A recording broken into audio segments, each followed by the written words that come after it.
Warga sampai syukuran potong tumpeng karena Heru normalisasi kali angke.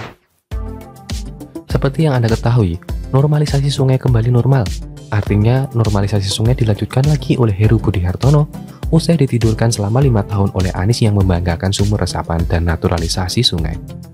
Di tangan Heru Budi Hartono, normalisasi sungai akan dilanjutkan. Salah satunya adalah memerintahkan jajarannya untuk segera menormalisasi kali angke yang sering meluap setiap kali hujan deras. Warga Kelurahan Kembangan, Jakarta Barat senang mendengar kabar baik ini. Mereka apresiasi langkah Heru menormalisasi sungai. Maklum saja sudah berkali-kali pemukiman warga di wilayah itu kebanjiran dengan ketinggian bervariasi sampai puluhan sentimeter. Menurut Ketua RT setempat, untuk tahun 2022 saja sudah hampir 10 kali kebanjiran. Warga setempat senang bahkan sering, saking senangnya, mereka sampai menggelar syukuran dengan memotong nasi tumpeng. Mereka mengucapkan terima kasih yang sebesar-besarnya kepada Bapak Heru Budi Hartono.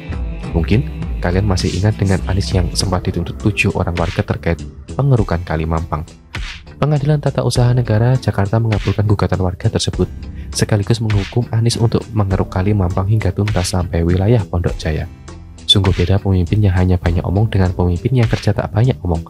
Pemimpin macam apa yang untuk mengeruk sungai saja harus digugat ke pengadilan dan dipaksa dulu oleh hakim.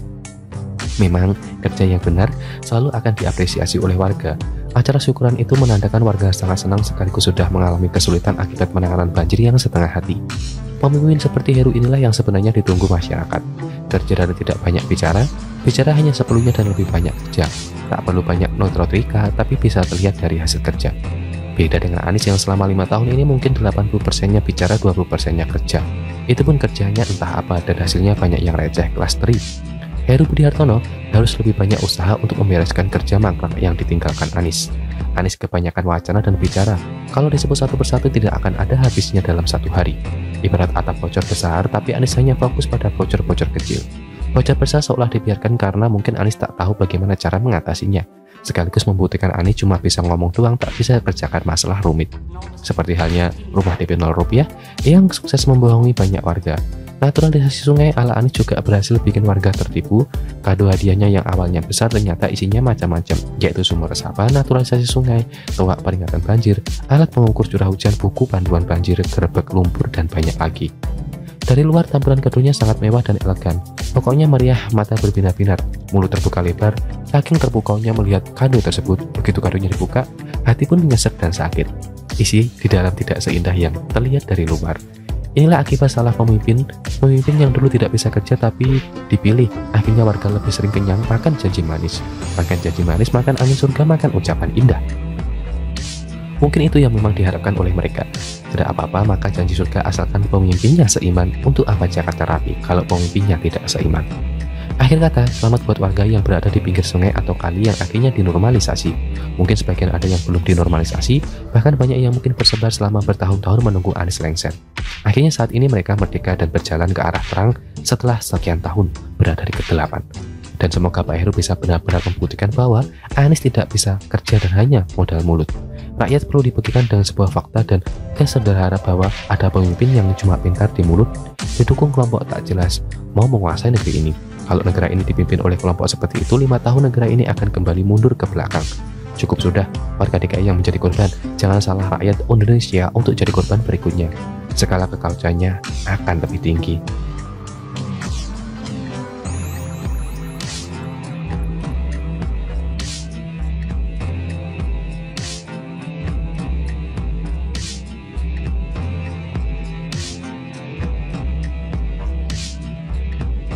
Warga sampai syukuran potong tumpeng karena Heru normalisasi kali angke.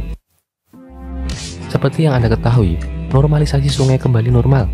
Artinya, normalisasi sungai dilanjutkan lagi oleh Heru Budi Hartono usai ditidurkan selama 5 tahun oleh Anies yang membanggakan sumber resapan dan naturalisasi sungai.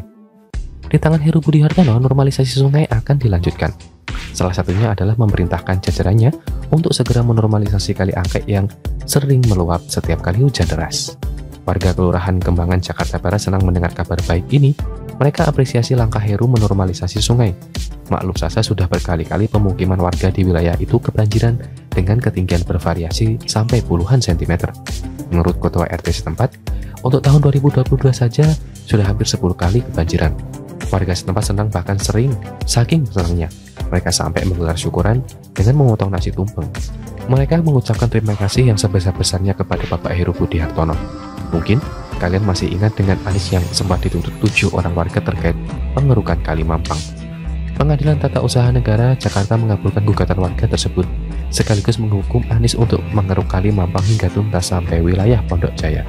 Sungguh beda pemimpin yang hanya banyak omong dengan pemimpin yang kerja tak banyak omong. Pemimpin macam apa yang untuk mengeruk sungai saja harus digugat ke pengadilan dan dipaksa dulu oleh hakim? Memang, kerja yang benar selalu akan diapresiasi oleh warga. Acara syukuran itu menandakan warga sangat senang sekaligus sudah mengalami kesulitan akibat penanganan banjir yang setengah hati. Pemimpin seperti Heru inilah yang sebenarnya ditunggu masyarakat. Kerja dan tidak banyak bicara, bicara hanya seperlunya dan lebih banyak kerja. Tak perlu banyak notrika, tapi bisa terlihat dari hasil kerja. Beda dengan Anies yang selama 5 tahun ini mungkin 80%-nya bicara, 20%-nya kerja. Itu pun kerjanya entah apa dan hasilnya banyak yang receh kelas teri. Heru Budi Hartono harus lebih banyak usaha untuk membereskan kerja mangkrak yang ditinggalkan Anies. Anies kebanyakan wacana dan bicara. Kalau disebut satu persatu tidak akan ada habisnya dalam satu hari. Ibarat atap bocor besar, tapi Anies hanya fokus pada bocor-bocor kecil.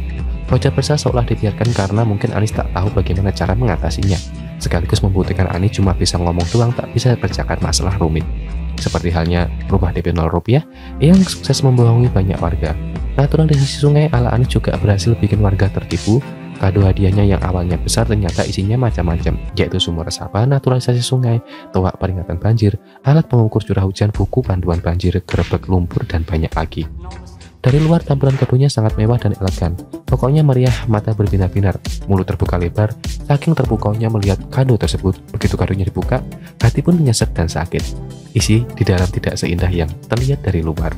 Inilah akibat salah pemimpin yang dulu tidak bisa kerja tapi dipilih. Akhirnya warga lebih sering kenyang makan janji manis. Makan janji manis, makan angin surga, makan ucapan indah. Mungkin itu yang memang diharapkan oleh mereka. Tidak apa-apa makan janji surga asalkan pemimpinnya seiman. Untuk apa Jakarta rapi kalau pemimpinnya tidak seiman? Akhir kata, selamat buat warga yang berada di pinggir sungai atau kali yang akhirnya dinormalisasi. Mungkin sebagian ada yang belum dinormalisasi, bahkan banyak yang mungkin bersebar selama bertahun-tahun menunggu Anies lengser. Akhirnya saat ini mereka merdeka dan berjalan ke arah perang setelah sekian tahun berada di kegelapan. Dan semoga Pak Heru bisa benar-benar membuktikan bahwa Anies tidak bisa kerja dan hanya modal mulut. Rakyat perlu dibagikan dengan sebuah fakta dan kesadaran bahwa ada pemimpin yang cuma pintar di mulut, didukung kelompok tak jelas, mau menguasai negeri ini. Kalau negara ini dipimpin oleh kelompok seperti itu, 5 tahun negara ini akan kembali mundur ke belakang.